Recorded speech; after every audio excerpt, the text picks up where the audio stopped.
Welcome, everybody, to episode 11 of The Lift. I'm Linda LeBlanc. And I'm Tyra. And today we are so happy to be joined by our guest, Dr. Ellie Kazemi, our friend and colleague. Ellie is a professor in the Department of Psychology at Cal State Northridge. She actually founded the Masters of Science program there in ABA in 2010, and for a long time served as the program chair. She has applied interests in really supervision, practical training, conflict resolution, and she also does fantastic laboratory research on technology, particularly robotics and virtual or augmented reality.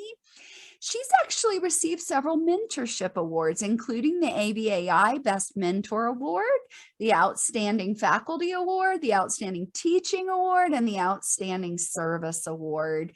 And she has a book that we absolutely love and have mentioned several times on this podcast on supervision and practicum and behavior analysis, a handbook for supervisees. Ellie, thank you so much for joining us. Yay! Oh, it's absolutely such an honor. It's so wonderful to see you both. Thank you for inviting me.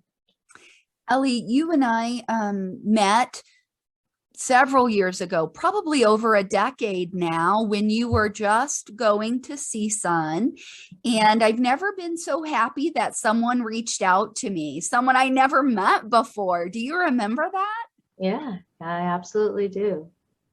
So tell our listeners a little bit about how that happened and how we've remained connected for so long.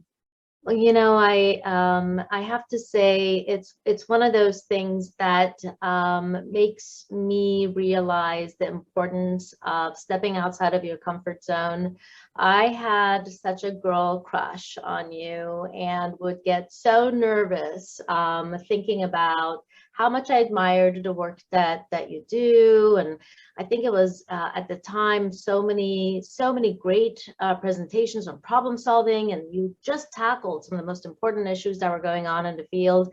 And so I just worked myself into coming up and standing by and continuing to stand and talk with you, even though I wasn't quite sure, you know, if I was in the right place. And I just knew that I wanted to work with you and continue to learn from you. And you were very, very positive. It was at a conference when we first met, but very quickly you reached out and were very, very helpful in asking me about personal life, my professional things, and how can you be helpful. So it was a very quick, I felt like I didn't need to do much more than just go out of my comfort zone a bit there. Well, that's exactly right. And, you know, a big part of it is being brave enough to meet someone. And then, you know, I think when there's a true mentoring relationship that doesn't come from some official channel, you meet someone, you like them, you see that they have a lot of good to do in the world and you want to be around that. And, you know, if possible, you want to help, you want to use whatever resources you have to see that person succeed. And so it started off at a conference, but over the years, we've been able to spend time together, go shopping, all the fun stuff that friends and colleagues do. And that's really a big part of what keeps our field connected and interesting. Absolutely. I have to say that it has a lot to do with your ability to make me feel so quickly welcome. And I think that that's very important. It's something I remind myself every time someone comes up to introduce themselves to me. I think of how quickly you made me feel like that was the right move. That's Linda's Southern charm coming out. You know, it's funny because we have a crush triangle, because I felt the same way about you, Ellie, and Linda introduced us at a dinner, I think, in Denver. And we talked about all the amazing things and then quickly became friends and colleagues. So that's kind of a cool triple connection. Absolutely. And I think that's about, you know, you connect people through your network. And it's a big part of how we kind of get that, I don't know, in our case, girl posse of people who are a resource to each other and want to see each other succeed and help each other solve problems whenever we can. And Ellie, I've always really admired your work, and I remember this was something we talked about at that dinner, your work on conflict resolution and just the things that can come up that we all try to avoid. And we not only try, we succeed. Even when we shouldn't, we avoid the heck out of those things until often they kind of blow up on us. And I think that's really what our podcast today focuses on is, notice it early if there are problems in the supervisory relationship and then resolve them. Mm-hmm. Yep, that's right.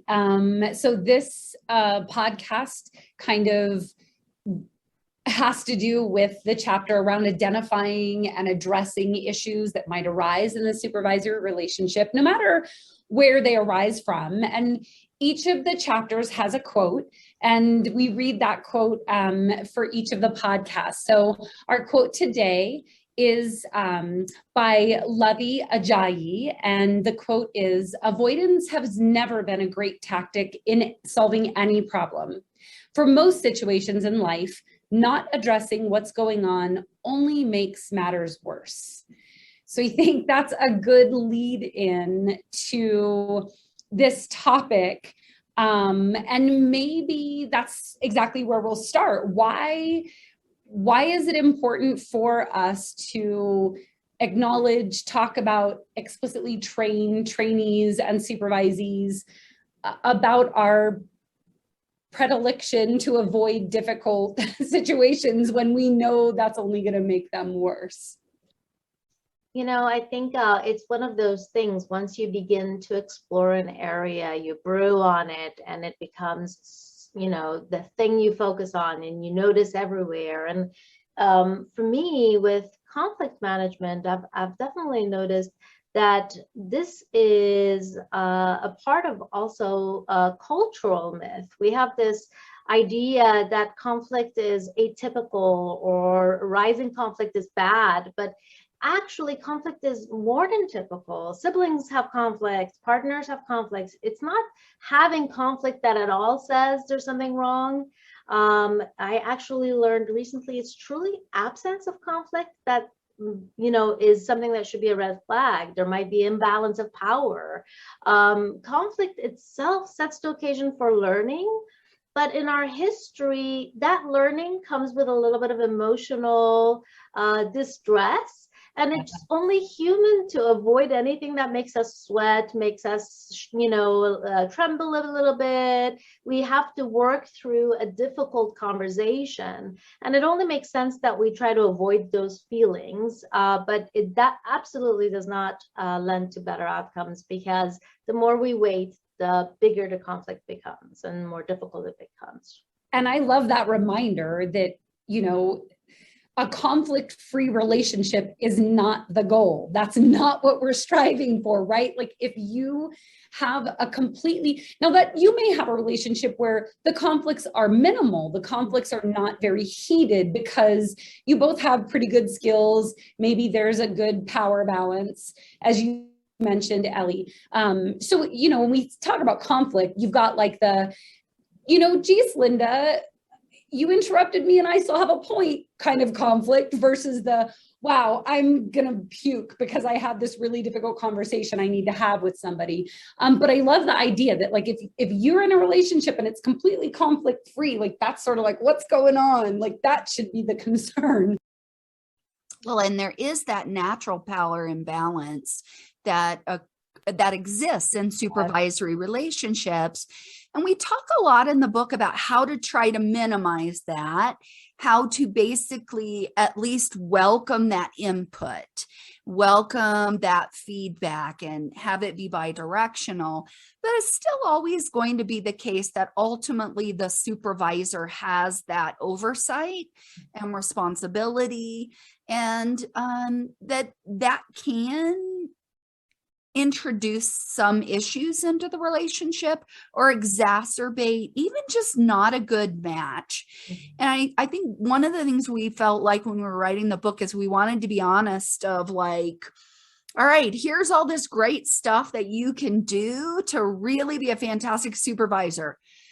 But still, even if you do all of that stuff, it could go wrong. Something's gonna happen. Yeah. Exactly. Like if you supervise 100 people and problems only arise with 1 or 2, you're kind of crushing it. Yeah, absolutely. We're not a good match for everyone. I Right. also love that in the book you address the different topographies of what that can look like, because I definitely think the imbalance in power between a supervisor and supervisee may mean that if there is any value differences, any perspective differences, that a supervisee may feel less inclined to state that, less inclined to bring it to your attention immediately. But you are going to see some of these other indicators you provided, such as withdrawing or not providing as much information. And I think that being on the lookout for and accepting that we're not going to always be on the same page, and that's okay, to set the occasion for those conversations, I think is really the key. You know, we can look at our supervisees' overt behavior or lack of behavior, even being some of the indicators. But we have access to our covert behavior. And I think that can be a good indicator too that something's not quite right, that you're not feeling great about the interactions with the supervisee.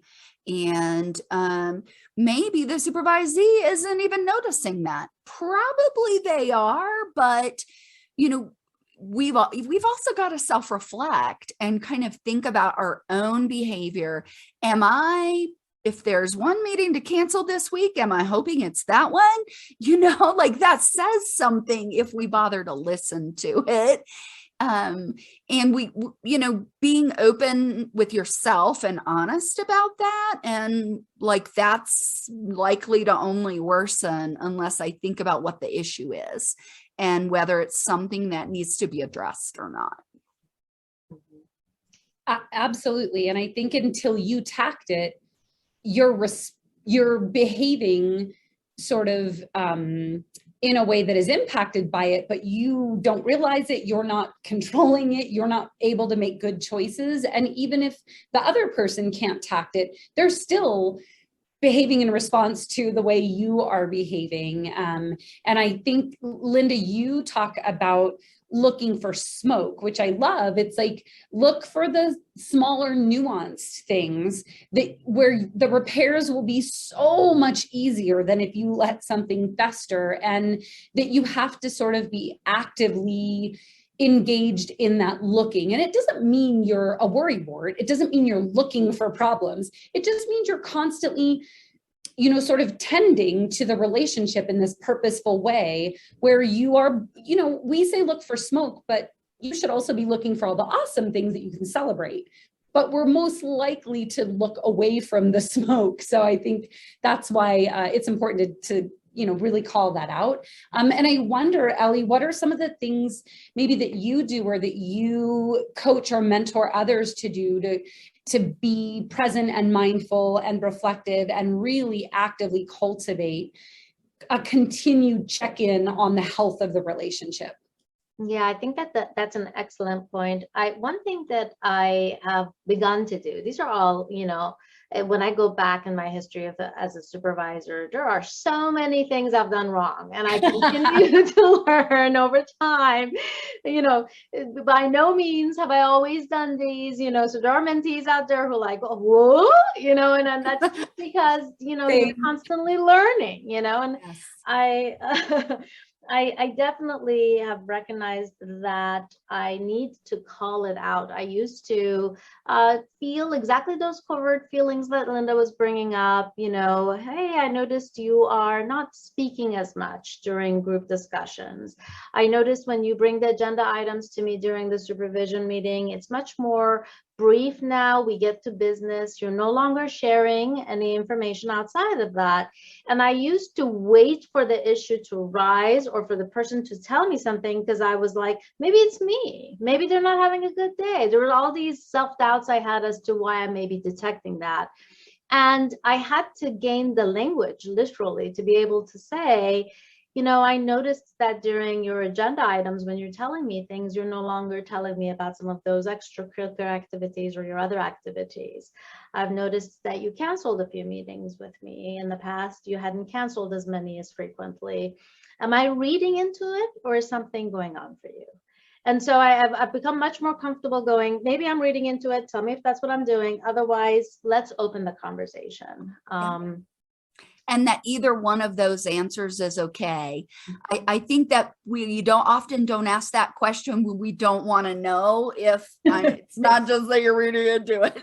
And so you have to, but you're right. I think there's a certain level of maturity or even confidence that if you find out that is the answer, you're going to be able to handle it, and you're going to have the will and interest to say, okay, well, let's talk about what happened. It's not going to crush my soul to hear that I messed up.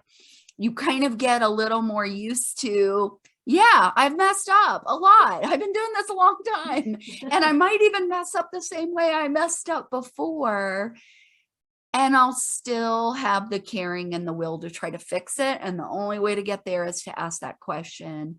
But I all of us, Tyra and I, and seems like every one of our guests have talked about, I wish every supervisee I'd ever had the now version of me rather than the one they had, even if they thought it was pretty good. I know so much more now. And part of what has changed is kind of my confidence in my ability to face that I messed up, or that someone else is just having some circumstances in their life, and that I'll be able to problem solve around that. The moment of realization came for me mid supervisory career, and I was reflecting over the fact that I thought something wasn't going well with a trainee, and that, I worried, like, is this going on? But maybe they were perceiving this thing, but maybe I did something, but maybe whatever. And I kind of was having this conversation in my head, and then I stopped and I was like, well, you know what, dummy?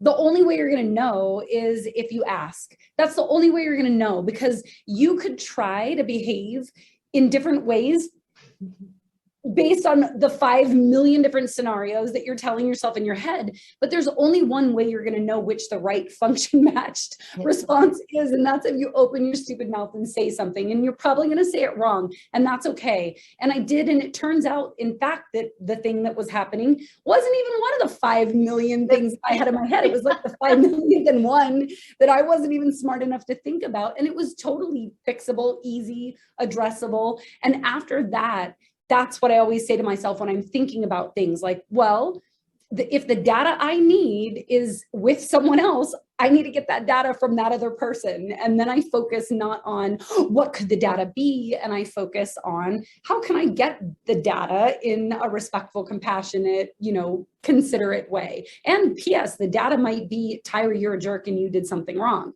And that's okay too. Yep. Well, until you be less of a jerk. So that's part of it. But not that you're a jerk at all. Dial down.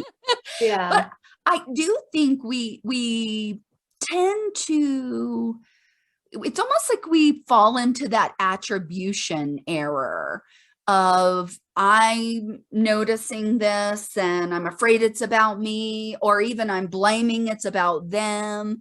And it might be absolutely none of those. And there might be a perfectly viable reason, particularly for change. So it's one thing if there's never been that level of comfort.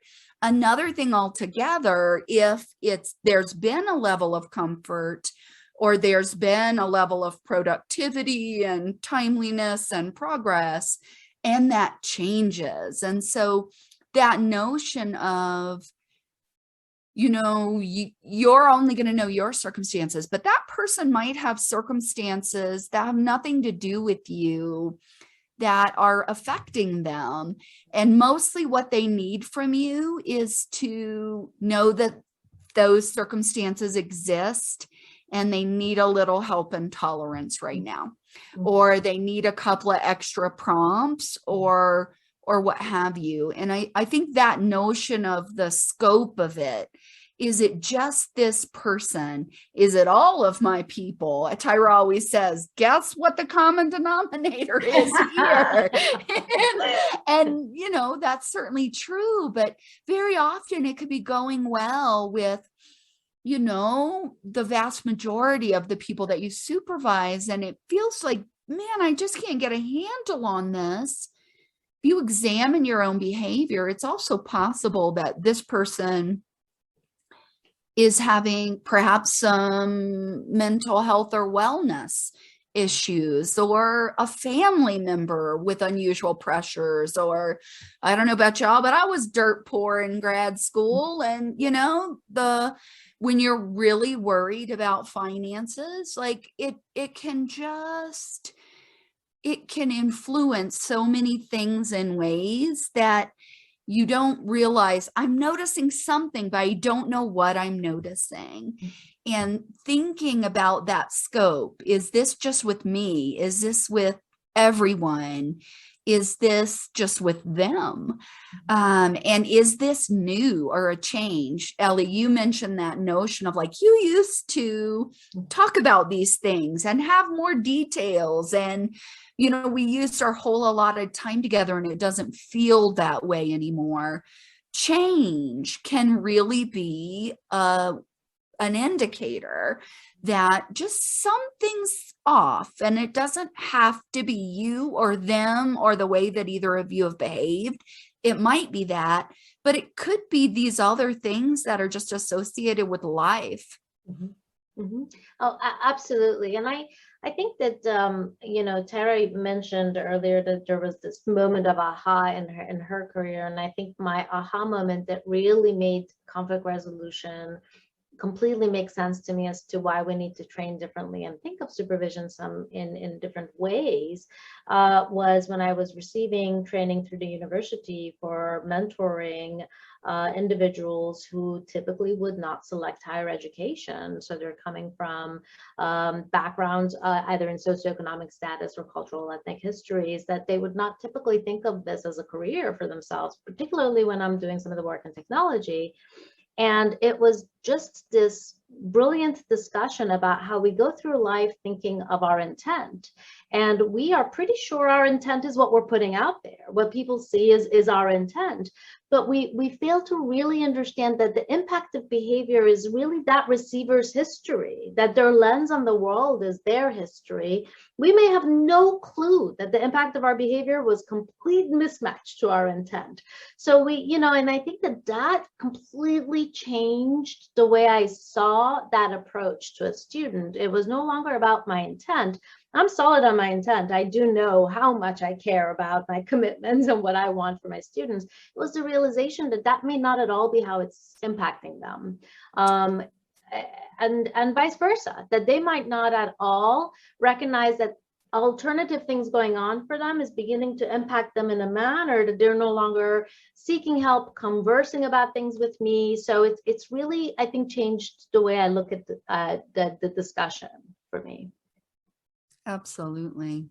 Well, let's say we notice it, and let's say we need to start that conversation, and hopefully we noticed it early.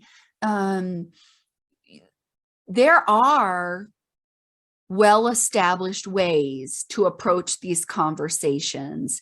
And I think sometimes people assume, oh, that person is just, it's easy for them to talk about it, to what have you, rather than that maybe we've built a skill set over time that includes components that anyone could build. I'm always a little chagrined when I hear someone say, oh, well, I'm just avoidant. I don't do those conversations well. And I always want to say, well, right now, yes, but you don't have to view that as the way it's always got to be. If you see that it could be important to be able to be more direct, more, compassionate or even kind, more curious and more calm during these conversations, there are things you can do to actually build that skill set. And I know you've done work in this, and you even offer workshops and trainings in this. So I'd love to hear a little bit about that if you don't mind sharing with us. Me too. Me too. Of course. I have, and I think that there are two main components to any conflict management workshop. And I was fortunate in that Chelsea Carter was a student of mine at the time that my interest in conflict resolution peaked, because she came from a family where she had worked with, her father was in human resources, and she had a lot of interest. So she came into this project with a lot of experience. And as life usually does, we happened to, at the time that we picked up this project, pick up a collaborator in Department of Special Education who was doing these large-scale conflict resolution trainings for principals and school personnel. So together, what we realized is if we go across the literature, we can pretty much identify these two main skills that we need to build. And I would honestly say that none of us have it. I don't know anyone who comes with it. It's rare to have in your repertoire. It is absolutely something to work on. And I'm definitely learning that sometimes I'm better at it with some individuals. There are others with whom, for whatever history, for whatever things that they sort of evoke, I have a harder time with it. But I think that the two main components are to kind of learn to identify if it is your bad, to be okay with just throwing it down and going, it sounds like I've hurt you. It sounds like I've taken actions that, even though they're not my intent, they've resulted in some difficulties, and I want to empathically apologize. And learning to empathically apologize is itself a skill. Many of us have heard apologies where we're like, yeah, I hear you, but not really. And I think, one of the first things we learned when we were doing the workshop was, oh, we need to teach empathic apologies, that, that itself is a skill. And then the second is a concept that I've been introduced to in clinical psychology, but I've come to really understand even better now, taking the behavioral perspective of it, and that's active listening.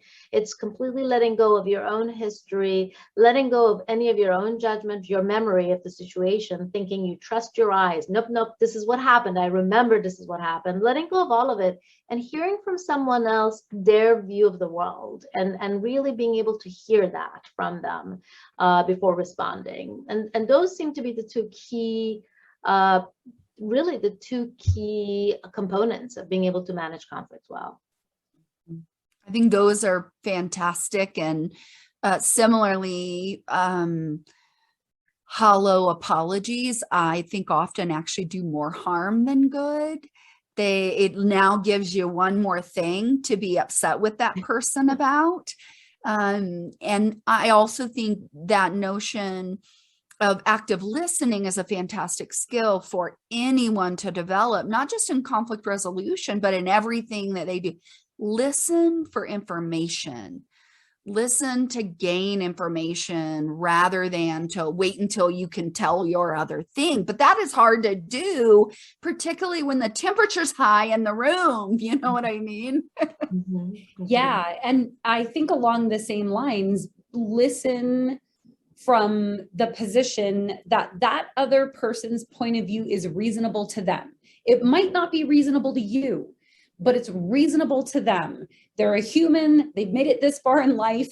They clearly have some skills. So for whatever reason, they came to this conclusion, and they deserve for you to make the space, as you said, Ellie, non-judgmentally let go of your judgment. And that's part of compassion, right? Like, two components of compassion that I think are so important are non-judgment and being willing to sit in some discomfort. So I love that you brought that into there as well. And I just want to say before I forget, I love that you tacted that even if you become good, generally speaking, at engaging in these behaviors, good meaning, fluent, and generally you have an okay outcome. There may be instances where you're not, and it may be some stimulus properties that other person has, or something in your learning history, because I certainly have experienced that too, where, I think I do pretty well. And then all of a sudden I'm not in this situation. And I have to really take a moment to reflect and go back to the skills that are super fluent for me normally. But remember that there are strategies that I can be implementing, and I just have to talk to myself to be more present. So I appreciate that you brought that up.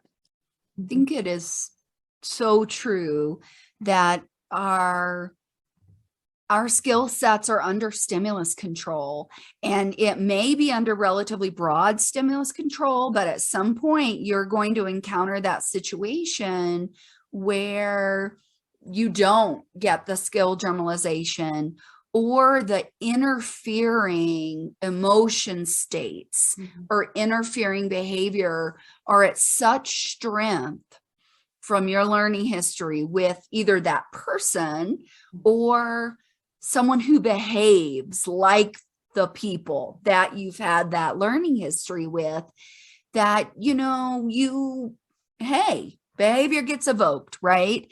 And we wish it was the other ones, but it wasn't. And I think, we have to kind of acknowledge, if you're human, then your behavior is a function of your history and your current circumstances, and catch it as quickly as you can. And even to be able to say, I'm not in a great space to continue this conversation right now. If you notice that it's not going as well as it could, even if nothing else goes your way, that could be your saving grace. And in order to do that, you kind of have to notice, like, okay, all my little rules and rule governance are gone. This is hardcore contingency shaped, and I need to get a little distance from this in order to really be able to do something that matches what I want to be able to do, the intent that I have as you talk about it. So, if you're going to be anyone interacting with anyone else, you should expect there to be some conversations that require preparation. One of the things that I love about the crucial conversations model is, which there is a book published on this, and we've even talked about it in some of our other podcasts, I think, but it's the notion that if you are feeling anxious, worried, a little bit of tummy reactivity, whatever it is, that's a good indicator to you that something big is coming up, or even that you're already in it. And if you can do anything to plan for it. And I think there are lots of times when, if you're noticing early and you're deciding, I think there's something there, I'm going to initiate this, you have every opportunity in the world to plan for, how am I going to say this in a way that is open and welcoming and conveys that whatever your answer is, I'm here to hear it, and that you appreciate that their perspective is valuable. There are also certain phrases that, it would be better if none of us had in our repertoire and histories, but we do. And recognizing, all right, what are the things that I might say that are going to blow this up no matter what your perspective is. If I say, yeah, but I'm kind of going down the wrong path, to monitor for, right? Yeah, absolutely. I think coming up with thinking to yourself, what will I say? How will I say it? Also saves you from the first sort of things that you would come up with For example, if a supervisee is not coming to meetings or is saying less, I'm more prone to tacting that as, hey, you seem to be dodging me, which comes with judgment. And if I give myself a few minutes, I can now describe their behavior instead of my my judgment of it, really. But that is the more common way I would typically address it. So I think that that's very, very important. I do think that it's important that we don't fool ourselves, though, into thinking that I just need more time to think about things. I've also sometimes talked with supervisors who are like, I'm thinking about how to address it. And I'm like, yeah, but it's been a week. And by now, you're avoiding. Yes. So I think it's good to sort of be aware that, yes, prepare, but do not fool yourself into thinking that you're preparing if you are taking long. You want to address it as quickly as you possibly can, but have given yourself time to come up with the right words, for sure.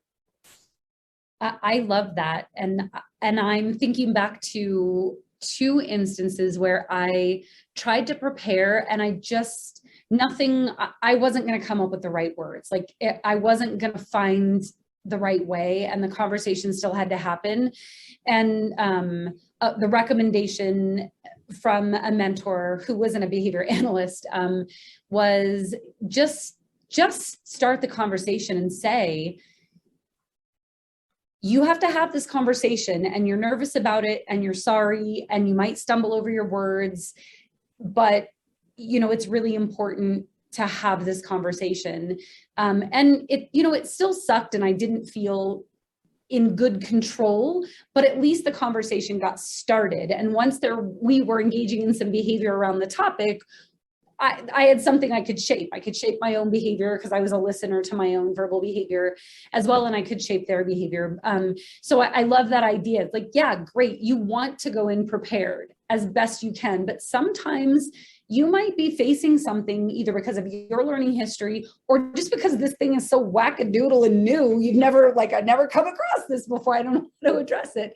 Yeah. Sometimes you just got to jump in the water and say, like, geez, this is going to be weird and I'm sorry, but I value you and I know you value me and we just have to talk about this. Yeah, I love that. I love what you just said too, because I do think relaying that we're going to have this conversation. I don't feel as prepared for it, but I'm doing it because I value you, really opens the conversation well.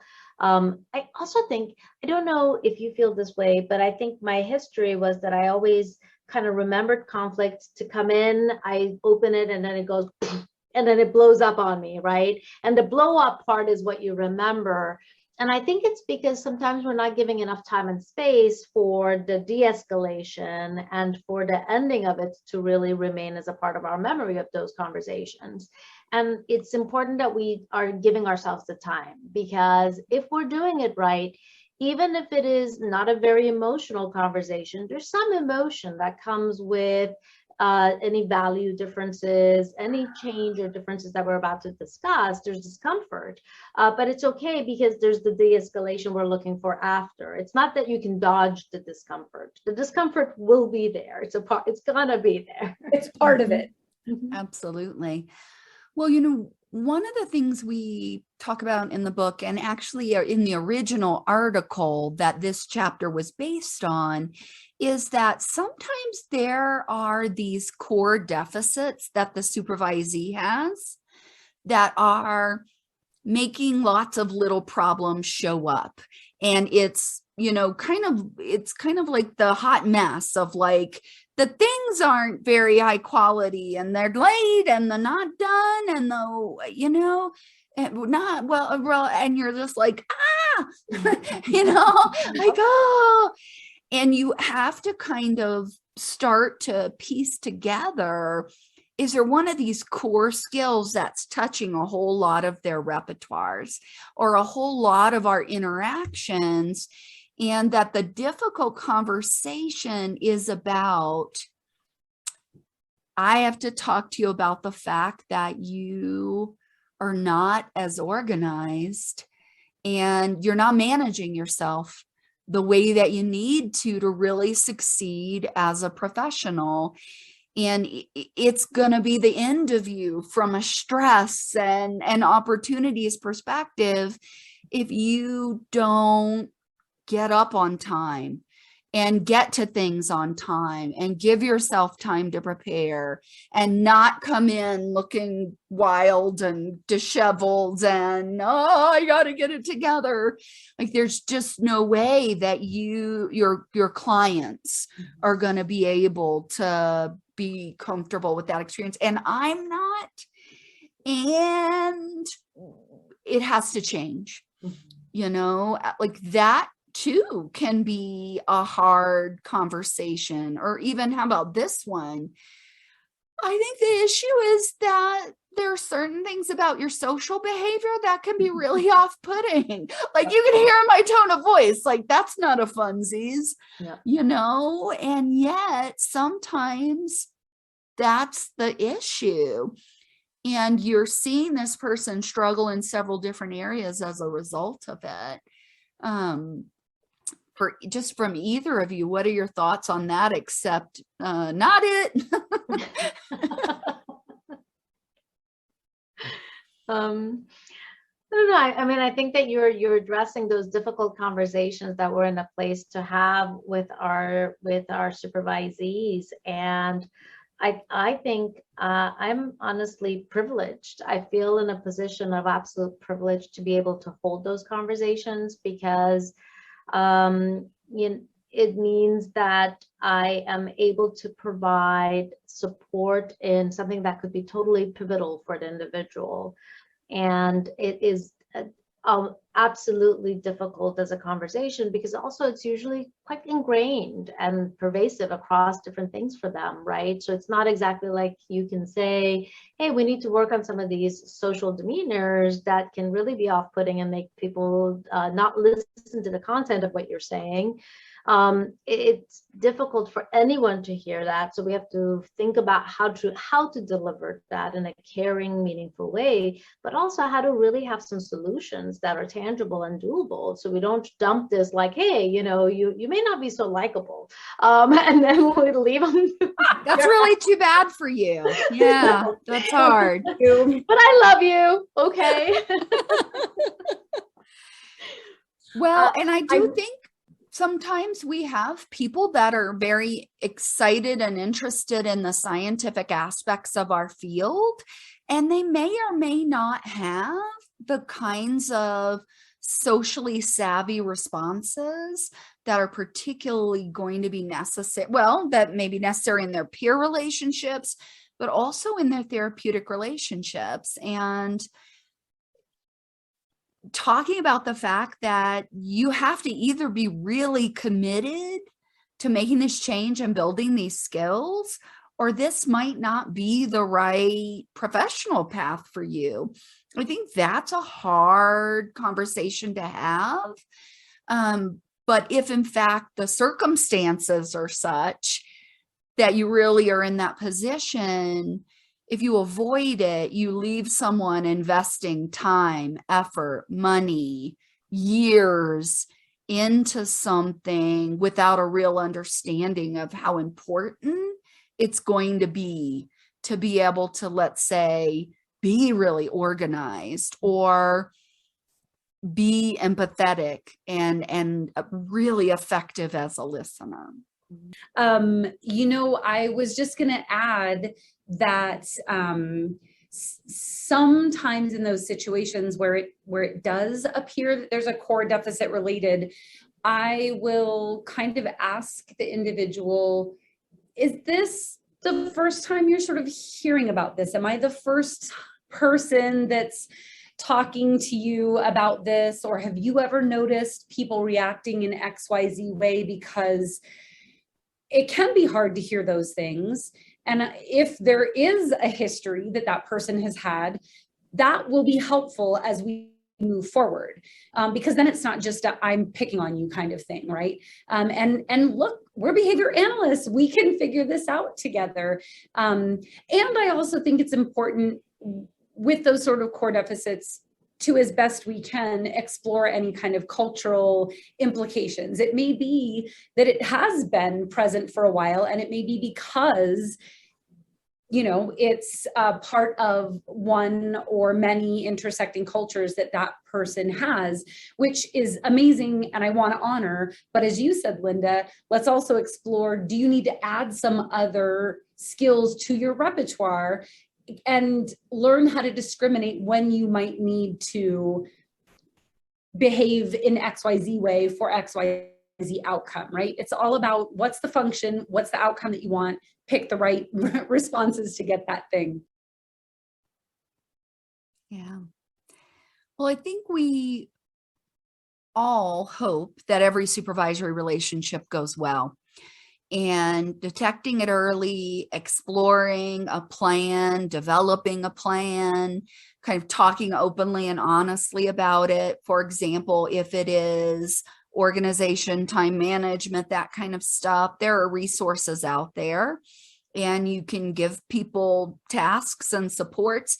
There are Dale Carnegie courses out there for the social skills, and you can absolutely, give people the option to work on this and even hold them accountable to do so. But sometimes you might not be able to fix it. And sometimes what you might not be able to fix is the mismatch.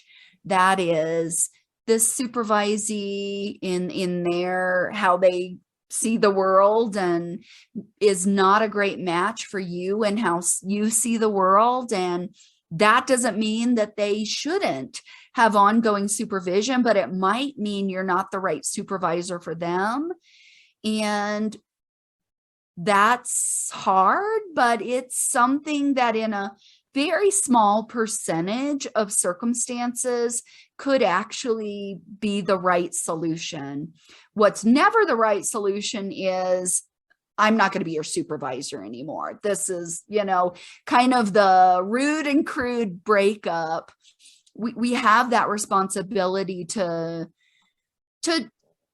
not damage on the way out, and to try to transition that supervision and oversight in a way that is as careful as if we were transitioning a client's services. 100%. Thank you for saying that, Linda.